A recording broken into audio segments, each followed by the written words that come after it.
इस कार्यक्रम के पुण्यार्चक हैं विजय, जितेंद्र, नितिन, नवीन, वृषभ, आगम, हर्ष, वीर, युग, लाभ पाटनी, विजय टायर्स, औरंगाबाद, महाराष्ट्र।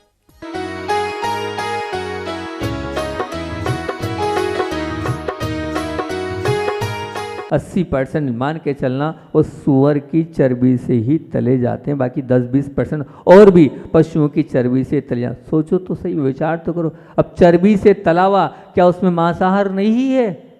भले वो केले का हो, वो मांसाहार नहीं कहलाएगा। अब उसमें आ तो गई चर्बी, वो तेल तो आ गया, उसके बाद भी आप खा रहे हैं और बच्चों को खिला रहे हैं, पैसा भी दे रहे हैं और वो लेते हैं। और आप देखते हैं, मैं देखता हूँ बच्चों के हाथ में वो पैकेट्स रहते हैं। आपके अंदर तो विवेक है, आप उनको समझाओ, बताओ बेटा ये ऐसे बनता है, इसको नहीं लेना चाहिए, अशुद्ध है। आप शौक में उन बच्चों को बिगाड़ते चले जा रहे हो और बिगड़ते चले जा रहे हैं। उसमें पूरा हाथ आपका है। आप तो समझदार हो, वो ना समझे तो कोई बात नहीं, लेकिन आपके अंदर तो विवेक है। अपने विवेक के साथ आपको इस चीज़ का ध्यान रखना चाहिए और समझाना और बताना चाहिए, नहीं तो इसका पूरा पाप। मैं कह रहा हूँ ना, मुझे मालूम नहीं था, इतनी दया करुणा मेरे अंदर भी थी। मैंने खूब चिंगम खाई है, मैंने खूब कैडबरी खाई है। ऐसा नहीं कि किटकेट तो उस वक्त मैंने नहीं आती थी, कैडबरी खाई है मैंने, चिंगम खाई है मैंने, बिस्किट्स खाए हैं मैंने, पर कोई बताने वाला और कोई समझाने वाला नहीं था, कोई रास्ता दिखाने वाला नहीं था, कोई बताता कि इसमें ये है। तो निश्चित तौर से इतने तो अपने अंदर दया है, कोई भी जीव को मार कर खाने वाली चीज़ मैं क्यों खाऊं? बिल्कुल नहीं खाना ही नहीं चाहिए। तो ये चीज़ों को हम बताएं, समझाएं तो बहुत अच्छी बात है। ग्लिसरीन की बात आपके बीच में रख रहा हूँ। जो ग्लिसरीन लगभग टॉफ़ीज, चॉकलेट सब में डलती हुई ग्लिसरीन कैसी? अधिकांश 99% बोलिए, 1% की छूट दे रहा हूँ।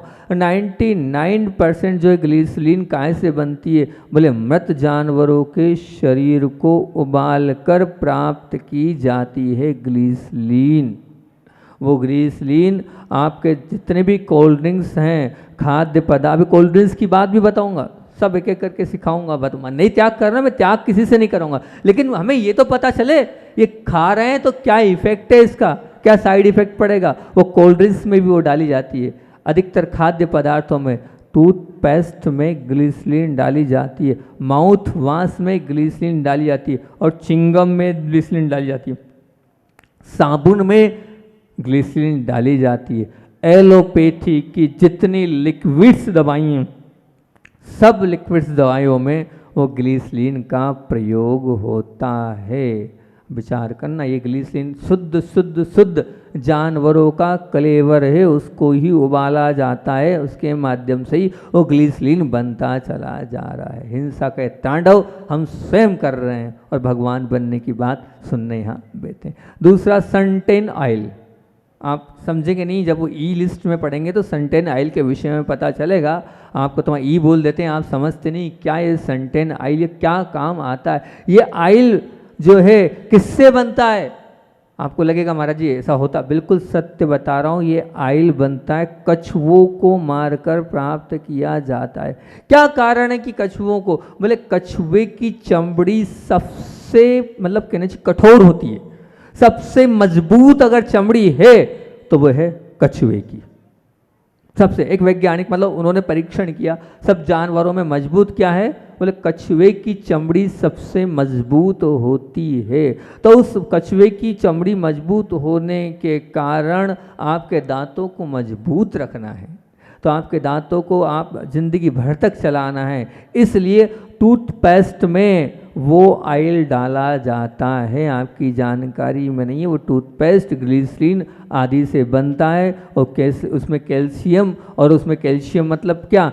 जानवरों की हड्डियों का चूरा डाला जाता है। ये जानवर की हड्डी, ये तो मुझे मालूम था कि जानवर की हड्डियों का चूरा डाला जाता है, ग्लिसरीन डाला जाता है, लेकिन सनटेन ऑयल भी डाला जाता है, वर्तमान में डलने लगा है। नई देन सनटेन ऑयल की। और सनटेन ऑयल मतलब क्या?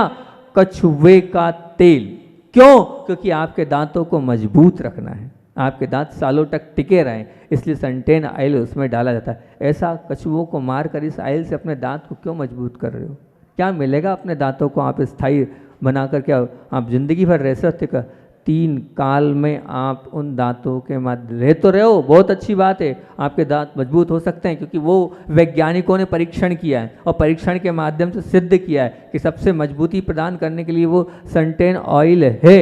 लेकिन वो ऑयल बना कैसे है, कितने कछुओं की जान उसमें गई होगी और उसके बाद वो बना है। अंदर का क्लेवर कोई काम का नहीं आता है, ऊपर की जो चमड़ी होती है वो ऊपर का जो हिस्सा होता है जो सबसे हार्ड होता है उसको काटा जाता है, उसको अलग बाकी चीज़ों को फेंक दी जाती है और ऊपर के हिस्से को काटा जाता है, उसको निकाला जाता है और फिर उसको मशीनों में डाला जाता है, फिर उसके बाद उससे वो ऑयल बनता है। सोचो तो कैसी बेरहमी से उनको काटा जाता होगा, मारा जाता होगा और उसके ऊपर के हिस्से को फिर मशीनों में डाला जाता होगा और वो ऑयल आपके पेस्ट में डलता है, आपके मंजनों में डलता है, आपके दांतों को मजबूत करने के लिए। और जितने भी, ये तो ठीक है कोई दिक्कत नहीं है, जितने डॉक्टर्स जो हैं, लग रहा होगा डॉक्टरों को बुरा, मैं क्या करूं, जो रिपोर्ट्स बोल रही वो आपके बीच में रख रहा हूं कि जितनी दवाइयां बन रही है दांत को मजबूत करने की, दांत को स्थिर करने की, उन सभी दवाइयों में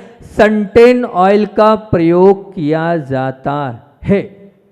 ये 100% डन बात है, इसमें कहीं किंतु परंतु नहीं है। आपको एलोपैथी औषधियाँ ले रहे हैं दांत को मजबूत करने के लिए, उसमें सब कुछ होता चला जा रहा है। इस पर विचार करना चाहिए। ऐसे दांतों को स्थिर और दांतों को हमें नहीं चमकाना जिसके माध्यम से इतने सारे कछुओं की जान जा रही है। दूसरा, बोन चाइना काकरी।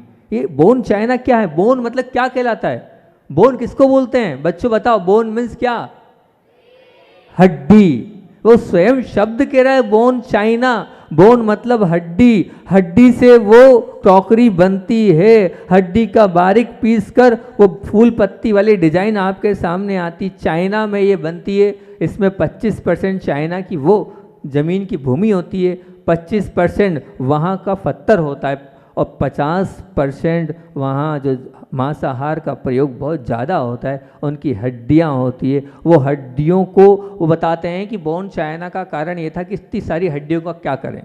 वहाँ अलग अलग बहुत सारी अलग अलग प्रयोगशालाएं, उन प्रयोगशाला में क्या किया जाए, इतनी सारी हड्डी आती, इतने सारे जानवरों का हम क्या करें। तो वहाँ के वैज्ञानिकों ने उन हड्डियों का परीक्षण किया। परीक्षण करने के बाद सुंदर सुंदर बर्तन आप लोगों के बीच में, वो कप, प्लेट, डाइनिंग टेबल की वो सामग्रियाँ आप लोगों के सामने रख दी और आप बड़े ही चाव के साथ उसमें वो लेते हैं। 3 बैग बोन चाइना होता है। जो वो काकरी जो कैसी होती है तो बोले सफ़ेद रंग की, कम वजन वाली होती है। एक दूसरी फाइन चाइना होती है, थोड़ी महंगी होती है। वो क्या है बोले अधिक तापमान पर तैयार की जाती है, फाइन चाइना कहलाती है। उसका बिल्कुल एकदम सफ़ेद रंग होता है, चमकदार आकर्षक चित्रकारी से युक्त वो होती है। और तीसरी थी लॉनेक्स चाइना। वो जो बोन चाइना है उसके मटेरियल में धातु का भी मिश्रण हो जाता है, तो उस धातु के मिश्रण से और मजबूती आ जाती है। तो ये बोन चाइना है।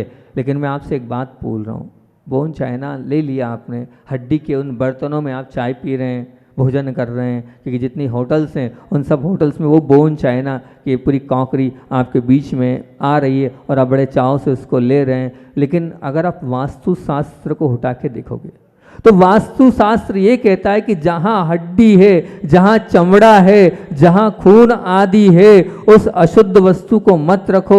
नहीं तो ध्यान रखना सबसे ज़्यादा नकारात्मकता उन हड्डी आदि वस्तुओं से होगी और आकस्मिक दुर्घटनाएं, अशांतियाँ, बीमारी का कारण वो सबसे बड़ा आपके घर में बोन चाइना रखा है घर से बाहर फेंक देना, निकाल के अलग कर देना। आपके घरों में अगर बोन चाइना हो तो हड्डी को मत रखना। हड्डी को सबसे ज़्यादा अपवित्र माना है। जिस मंदिर निर्माण में परीक्षण किया जाता है, अगर परीक्षण के माध्यम से हड्डी अगर कहीं पर है तो उस स्थान को क्यों 13-13, 15-15 फीट के गड्ढे किए जाते हैं? इसीलिए किए जाते हैं कि किसी प्रकार की कोई हड्डी नहीं होना चाहिए। नहीं कर सकते हो तो जहाँ भगवान विराजमान कर रहे हो, वास्तु का आदेश ग्रंथों में कि जहाँ भगवान विराजमान कर रहे हो उसको तो 15 फीट तक आपको करना ही पड़ेगा।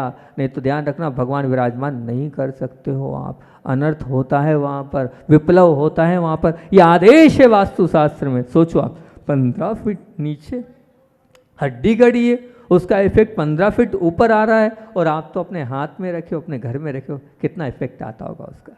सोचो उस अशुद्ध अपवित्र वस्तु को आप अपने घर से निकाल देना। मुझे नहीं लगता है कि आप लोग रखते होंगे, फिर भी अगर है विवेक के साथ आप उसको बाहर कर देना, सबसे बड़ी नकारात्मकता उससे निकलती है। सबसे बड़ी अशुद्ध वस्तु हड्डी है, इसलिए उसे बाहर करने का पूरा मन बनाकर उसको अलग हम करें, यही भावना है। अब उसके बाद आती तो बारी है, लेकिन समय अपना हो गया है, 5 बजने में 2 या 3 मिनट बाकी हैं, और आचार्य श्री जी की बात भी बोलना 1 मिनट ही बाकी बचा हमारे समय में, तो पर इतना है, आगे भी हाल बहुत सारी अच्छी बातें हैं। कल जो चाय काफ़ी पीते हैं ना, उन लोगों को भी लाना, चाय काफ़ी की असलियत में आप लोगों के बीच में रखने का मन बनाया हूँ, ताकि आपको बहुत सारी नई जानकारी चाय के विषय में दूंगा, क्या चाय होती है और क्या काफ़ी होती है। छोड़ना नहीं है, मैं नहीं कह रहा हूँ आप छोड़ो, पर कम से कम उस चाय के विषय में आपको पता तो चले ये कहाँ से, कैसे, किस प्रकार से बनती है, और आपके शरीर पर आप ये समझ रहे हो वो मतलब वो तो क्या है, शुद्ध सात्विक हमको बताएंगे, ये शुद्ध सात्विक कितनी है, उसके विषय में कल बहुत अच्छे से आपके बीच में चर्चा करूंगा। चाय काफ़ी क्या होती है, किस प्रकार की होती है, और उससे हमें क्या दुष्प्रभाव भुगतना पड़ते हैं, उसकी चर्चा कल आचार्य भगवान की इतनी सी बात रखकर आपके बीच में रखता हूँ कि आचार्य श्री की अपनी बात चल रही है 2-3 दिनों से। वो बहुत क्या थे, अनुशासन प्रिय थे। उन्हें अनुशासन खुद को भी पसंद था और दूसरों के लिए भी गलती होती थी तो बिल्कुल वो डांट देते थे। पूज्य मुनिवर बड़े महाराज निर्यापक श्रमण योग सागर जी महाराज जी से स्वाध्याय चल रहा था, तो स्वाध्याय चल रहा था तो वो ये बोले आचार्य श्री जी बहुत टाइम के बहुत पंक्चुअल थे। बोले मैं क्या पतंग उड़ाने जाता था, तो जब पतंग उड़ाने चले जाता था तो पतंग उड़ा रहा हूँ, और पतंग उड़ाते उड़ाते जब लेट हो जाता था तो आते थे वे भैया आते थे और ये सीधे एक ही डांटते थे, समय का थोड़ा तो ध्यान रखो, अपने घर में रात्रि भोजन नहीं होता है, जल्दी पतंग नीचे उतारो, माँ भोजन नहीं देगी, और वो इस प्रकार से डांटते थे। और देखो रोज़ रोज़ बुलाने नहीं होगा, समय का आपको ध्यान रखकर अपने आप आना चाहिए, इस प्रकार से डांटते थे। इस प्रकार संयम में खुद भी रहते थे और सबको संयम के साथ रखते थे। बोलिए आचार्य भगवान विद्यासागर जी महामुनि राज की। परम उपकारी आचार्य भगवंत विद्यासागर जी महामुनि राज की जय। पूज्य मुनि श्री दुर्लभ सागर संतान सागर महामुनि राज की, समस्त आचार्य संघ की। भगवान बनना है, भगवान के बाजू में बैठना है, तीर्थंकर बनना है, और तीर्थंकर बनने की हैसियत को अपने आप में आत्मसात करना है, उसकी चर्चा चल रही हैगी। और उसमें आप लोगों से चर्चा करते हुए 7-8 बिंदु बनाए हैं कि तीर्थंकर बनना है, याद हो जाना चाहिए, तीर्थंकर बनना है तो हिंसा के तांडव को क्या करना होगा, हटाना होगा। तीर्थंकर बनना है तो झूठ का वमन करना होगा। तीर्थंकर बनना है तो चोरी का दामन छोड़ना होगा।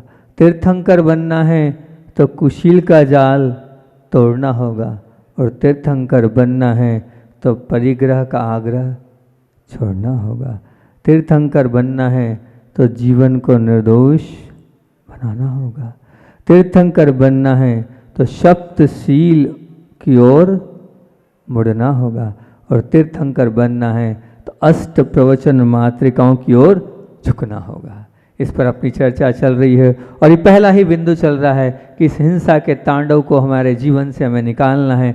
और उस पर मैंने आप लोगों के बीच में बहुत सारी बात बोली थी। उस पनीर के विषय में बोला था, जो बाजार का पनीर है वो किससे बनता है, तो उसके विषय में मैंने बोला था कि वो एक ऐसे पदार्थ से बनता है जो उन छोटे छोटे से नन्हे से उन पशुओं से निकाला जाता है जो मादा होती हैं, ऊँट घोड़े बकरी आदि के, उसमें से एक ऐसा एसिड होता है, उस एसिड से वो पाउडर बनता है, उससे वो पनीर फटता है जो बहुत व्यवस्थित बनता है। आप इतना अच्छा नहीं बना पाते, उससे बहुत अच्छा बनता है, वो उसी से उसका निर्माण होता है। इस चीज़ की बात करी थी, चिंगम की बात करी थी कि चिंगम क्या है। चिंगम मतलब ग्लिसरीन और जिलेटिन से बनता है, और उसमें संपूर्ण तरह से मांस की पूरी मात्रा उसमें रहती है। चिप्स की बात आप लोगों के बीच में करी थी कि क्या कारण है वो चिप्स जो आप ले रहे हैं बाज़ार के, वो लंबे समय तक कुरकुरे हैं और स्वाद को नहीं छोड़ रहे हैं, क्योंकि वो किससे तले जाते हैं, किसकी चर्बी से तले जाते हैं, पशुओं की चर्बी से चले जाते हैं।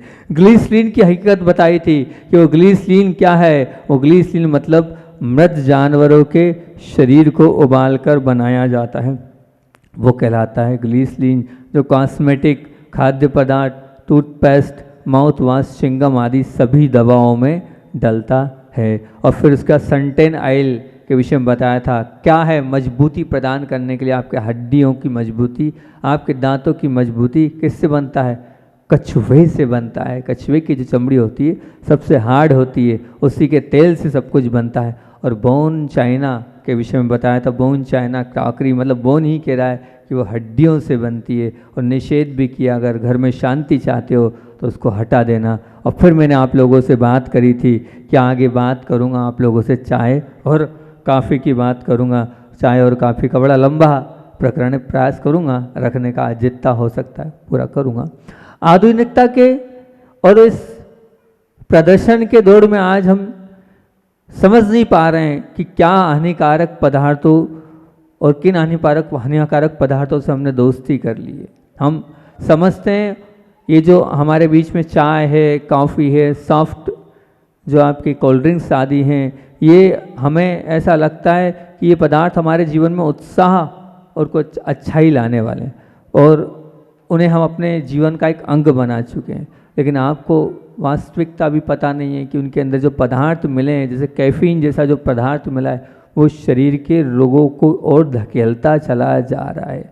ये समझना है कि काफ़ी, आप ये समझ रहे कि काफ़ी है, चाय है, वो हमारी चिंता की स्थिति को, हमारी निराशा की स्थिति को मिटाकर उत्साह पैदा कर देता है और हमें काम करने में शक्ति प्रदान करता है। पर यह आपका एक बहुत बड़ा भ्रम है। क्यों भ्रम कह रहा हूँ?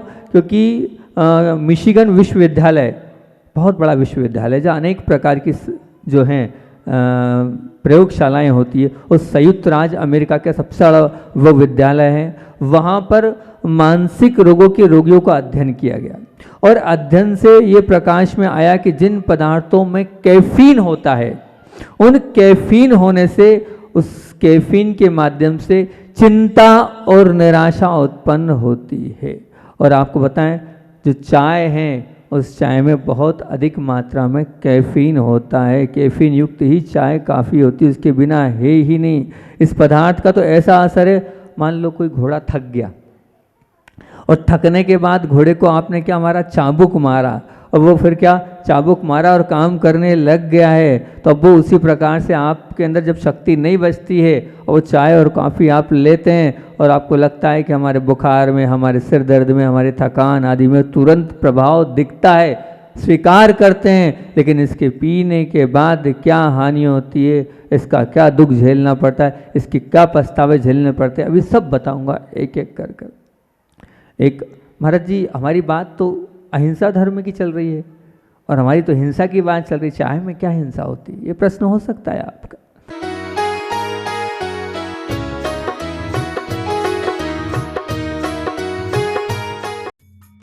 इस कार्यक्रम के पुण्यार्चक थे विजय, जितेंद्र, नितिन, नवीन, वृषभ, आगम, हर्ष, वीर, युग, लाभ पाटनी, विजय टायर्स, औरंगाबाद, महाराष्ट्र।